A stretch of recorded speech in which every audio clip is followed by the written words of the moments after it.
Welcome to the Slop Farm. Enjoy the video.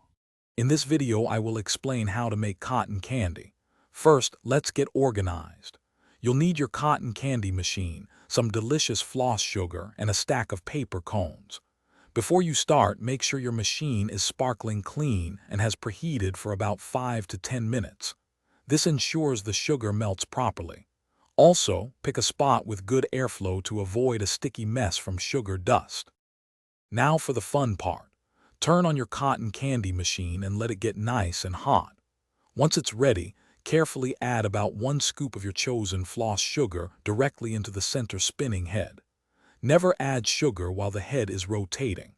You'll soon see the sugar melt and transform into those delicate, wispy strands we all love. It's like magic happening right before your eyes.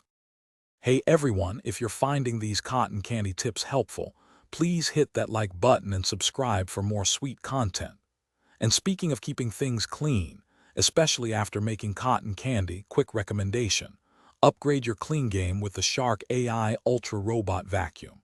It features voice control, self-emptying, and is pet-friendly, making cleanup a breeze. You can find the link and other great deals in the description below. Now, let's get back to the video. As the sugary strands begin to fly, grab a paper cone. Hold it horizontally, just above the spinning head, and gently twirl it. The cotton candy will start to cling to the cone, forming a fluffy cloud. Keep rotating and moving the cone around the rim of the bowl to gather more. You can make it as big or as small as you like, creating your perfect sweet treat. Thanks for watching. Consider subscribing if we helped you today.